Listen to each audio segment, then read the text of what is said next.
temor e tremor que eu venho aqui nessa noite. Quando os meninos me fizeram um convite aí, eu até perguntei para o Gugu, é eternidade mesmo? Falei, será que não é paternidade, amizade? Porque eternidade é um assunto muito sério. E eu orei, comecei a buscar de Deus ali o que Ele queria me ensinar primeiro, né? O que Ele queria falar comigo sobre a eternidade. E primeiro, Ele quis me ensinar o significado de eternidade. Para mim, antes de eu pesquisar e tal, eternidade era só quando eu morresse. Eu morri, aí eu vou começar a vida eterna. Mas eu procurando lá o significado e um que eu achei que foi muito interessante, fala assim, eternidade, característica, atributo, qualidade do que não tem início e nem fim. Ou seja, o Espírito Santo, quando eu li isso, o Espírito Santo falou comigo que nós já vivemos a eternidade. Desde o início, antes de nascermos, nós já vivemos a eternidade. E Deus, Ele tem um propósito sobre a eternidade. Deus, Ele é perfeito e Ele é muito bom. E Ele nos deu o livre-arbítrio. E eu buscando informações e tal, eu vi um exemplo que o pastor Gumer usou sobre a eternidade e sobre a nossa vida, que é assim, era um rolo de fio assim, e na ponta desse rolo tinha uns 10 centímetros de uma fita, e essa fita significa a nossa vida na terra, e o rolo que era infinito significa a eternidade. Nós temos duas opções, e algo que não tem como correr: ou nós vamos passar a eternidade com Deus, ou nós vamos passar a eternidade no inferno. Não tem meio termo, não tem, quando eu morrer vou ficar e já era, não tem essa, não. Ou é ou não é, na Bíblia fala, portanto sede vós se ensina ou não, o que passa disso é do maligno. Então ou você vai para o céu, ou você vai para o inferno, não tem opção, é complicado. Mas Deus, Ele nos deu essa liberdade de escolher. O sonho de Deus é que nenhum se perca, mas pela misericórdia Ele deu essa liberdade e cabe a mim e a você escolher o que a gente quer, se a gente quer a vida eterna com Cristo ou não. E algo que antes de chegarmos na vida eterna, pós a vida terrena, vai ter um juízo final, onde vai ter ali os parâmetros, Deus vai analisar o coração de cada um e vai julgar para onde que você vai passar a eternidade. Eu quero ler um texto aqui, que é Daniel capítulo 12,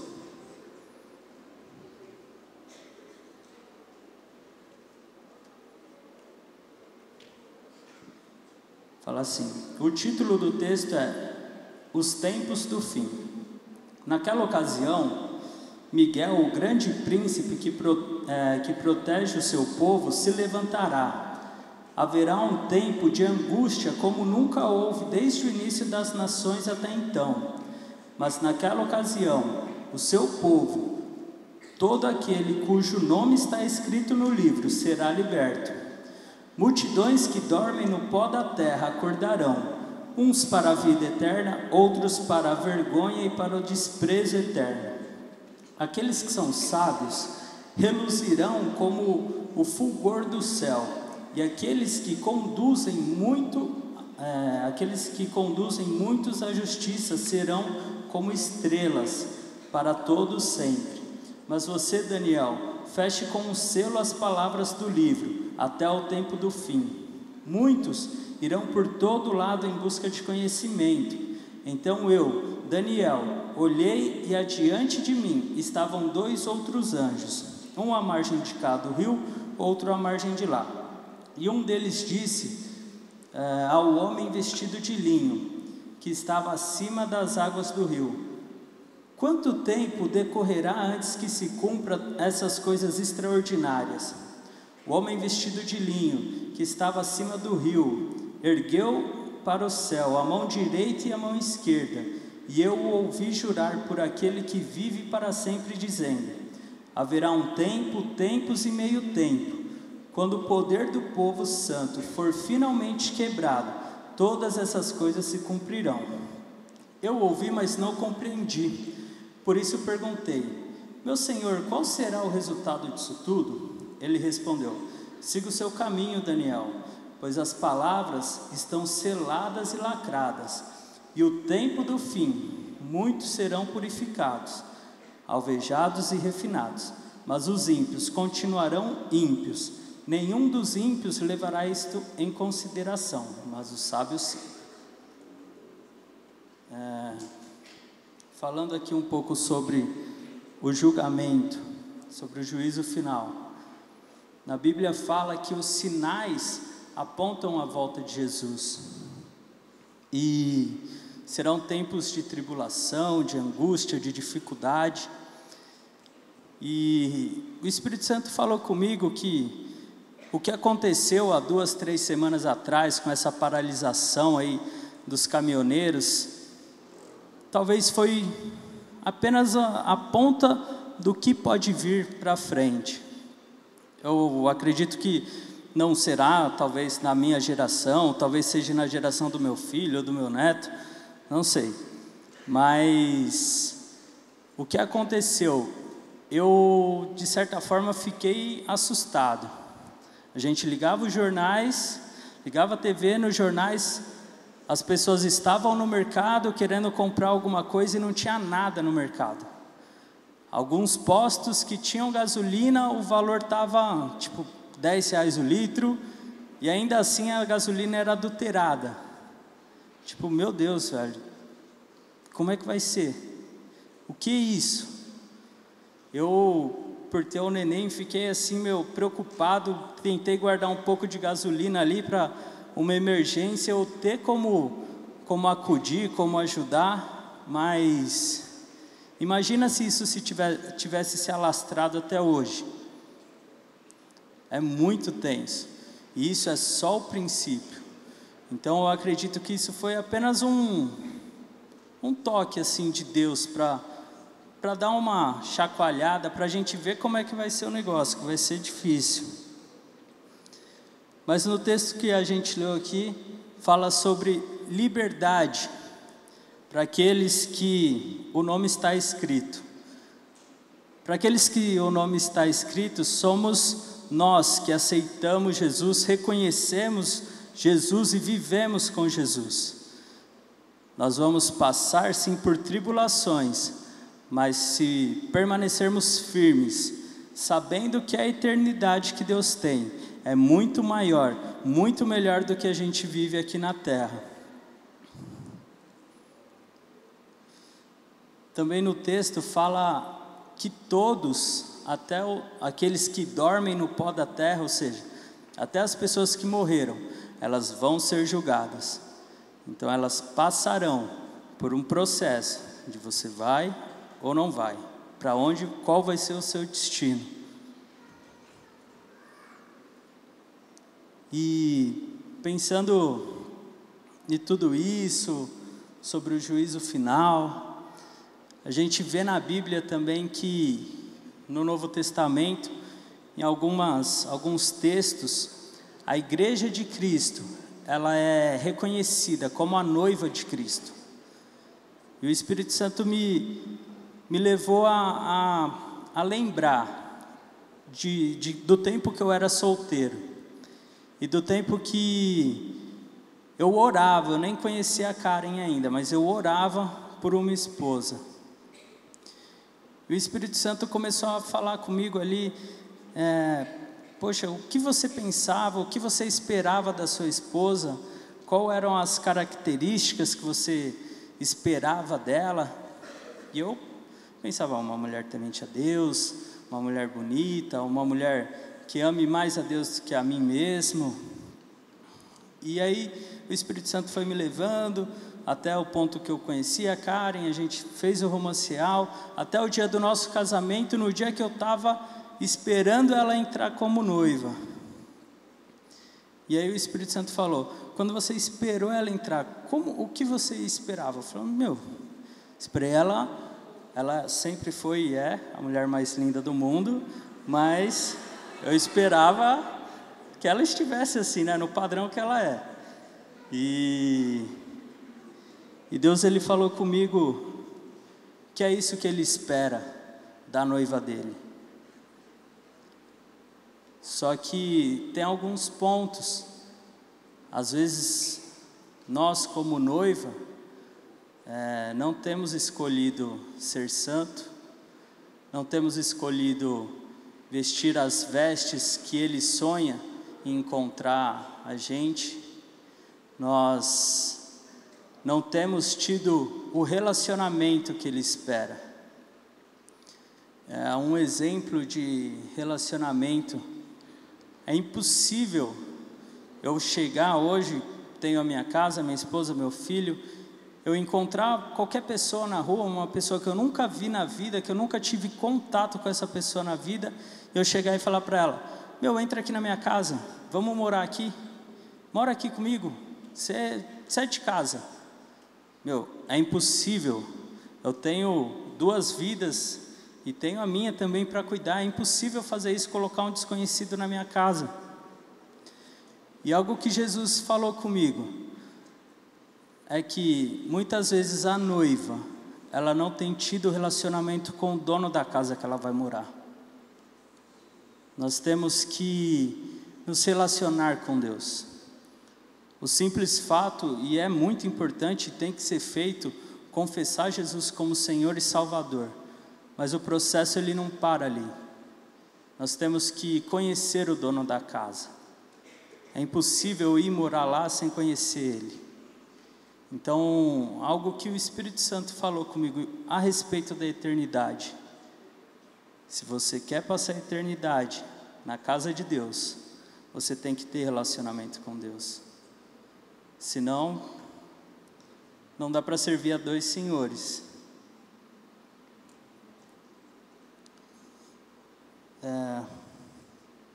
Um ponto baseado nisso, de forma nenhuma eu quero julgar ou expor ou alguma coisa do tipo alguém, mas hoje está muito comum a gente, nas redes sociais, ver lá uns escritos, umas fotos que falam tipo: eu sou a Bíblia daqueles que não leem.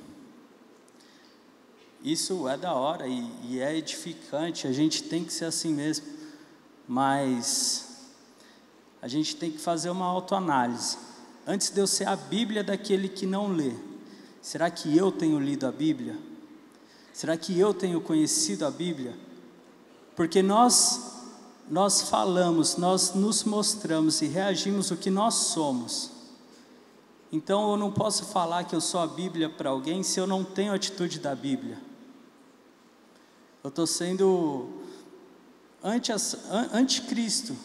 Eu estou indo contra o que Cristo sonha. Então nós temos que ter atitudes da Bíblia, para falarmos que nós somos a Bíblia que as pessoas leem. Eu quero ler aqui o que fala em Hebreus 6.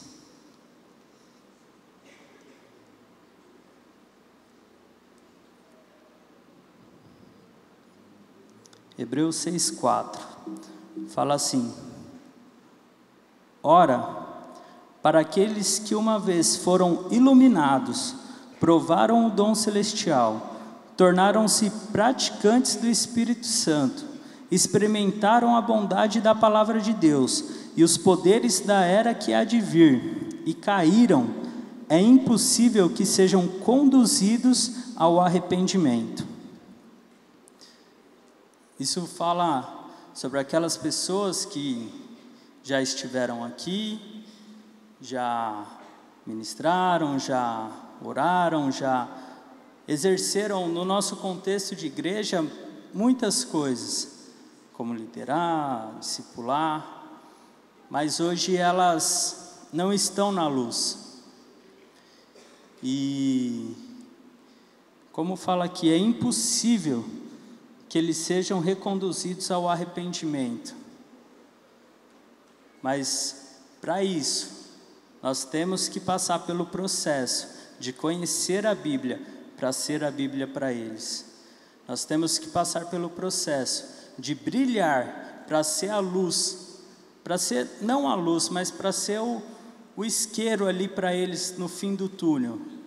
Porque nós também não podemos querer ofuscar a luz de Deus. Então nós temos que estar atentos. Deus, Ele tem um plano na vida de cada um. Antes mesmo que a gente tenha uma atitude, Ele sabe o que a gente vai fazer.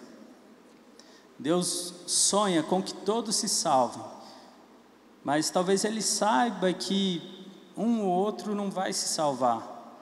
Mas eu creio que através de uma geração, através de uma galera, através de pessoas que têm buscado a Deus, que têm sido um exemplo, têm sido cristão, têm sido um exemplo ali, têm sido uma cópia de Jesus. Eu sei que essas pessoas podem ir lá e fazer com que, impossivelmente, essas pessoas que estão lá fora voltem e reconheçam Jesus e tenham um relacionamento com Jesus. Eu, sinceramente, não consigo entender. Na verdade, eu acho que uma pessoa que se afasta dos caminhos do Senhor, ela não reconheceu Jesus verdadeiramente. Porque se a gente lê que Deus, Ele deu o Filho dEle para morrer por mim, por você, e sei lá, se você parar para pensar, poxa, alguém morreu por mim, para que eu seja salvo, eu vou voltar atrás?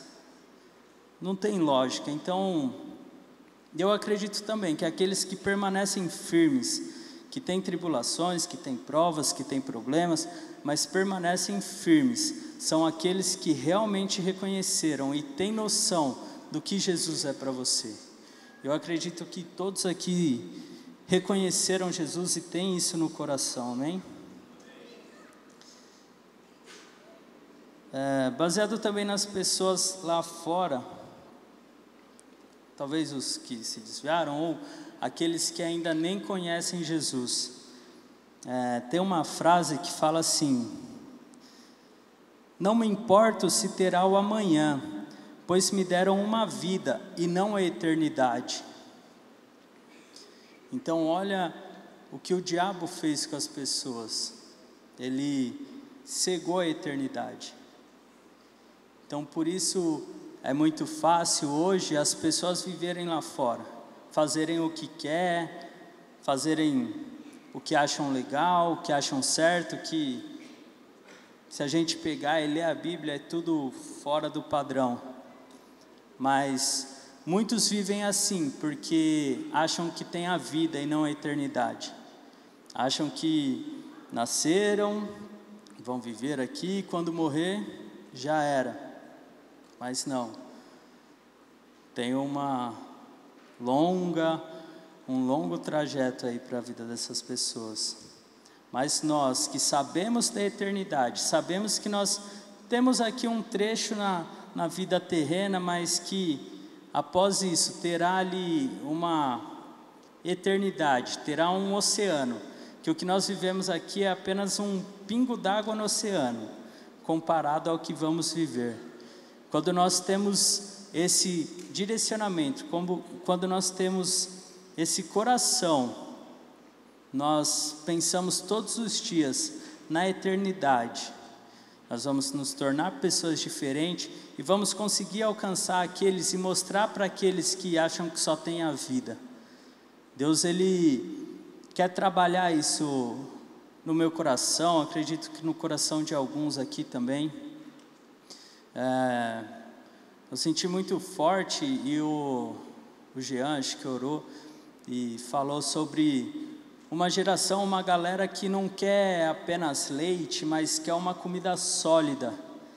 E às vezes a comida sólida, ela, quando está acostumado com leite ali, vem uma comida sólida. Às vezes a gente engasga, às vezes a gente não acha muito bom, mas nós sabemos que é necessário para que nós possamos viver e não morrer de fome. Que uma hora o leite não vai sustentar, mas que nós possamos passar do nível do leite e entrar aí eu até esqueci o negócio que a gente vai fazer com o Isaac lá, que é não sei o que é alimentar, mas que a gente possa viver essa introdução alimentar na nossa vida espiritual. Amém?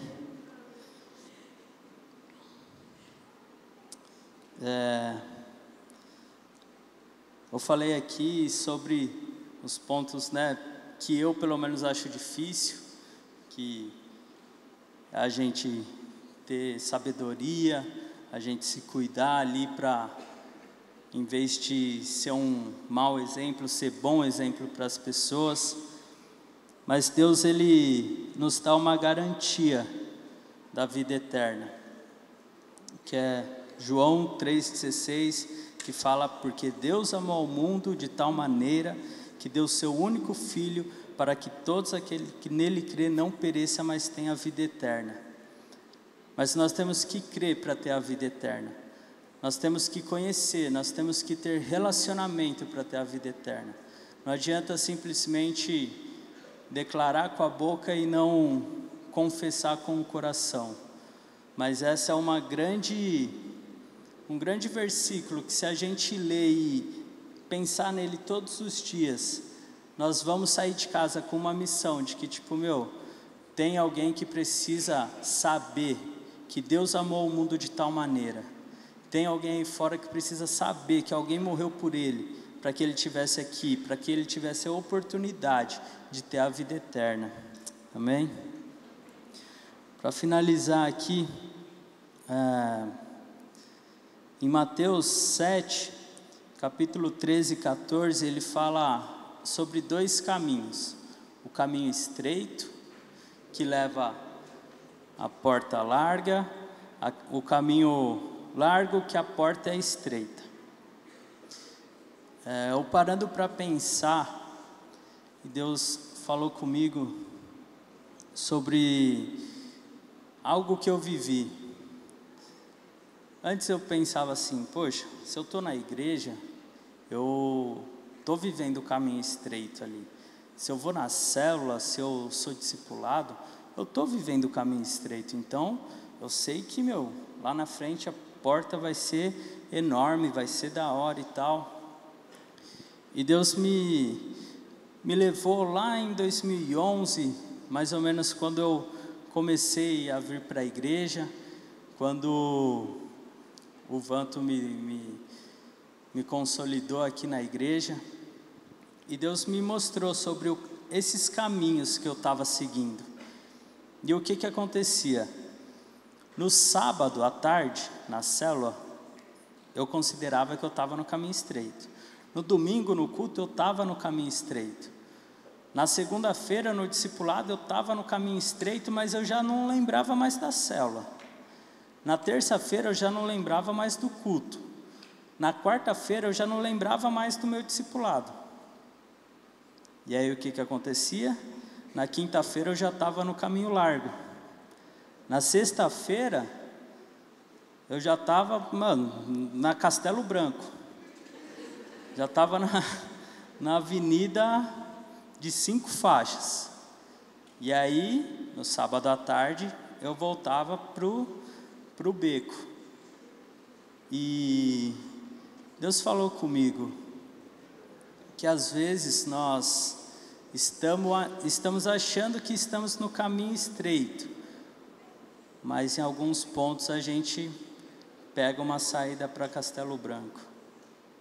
Isso é muito forte, porque o que eu faço hoje aqui vai influenciar na minha vida eterna.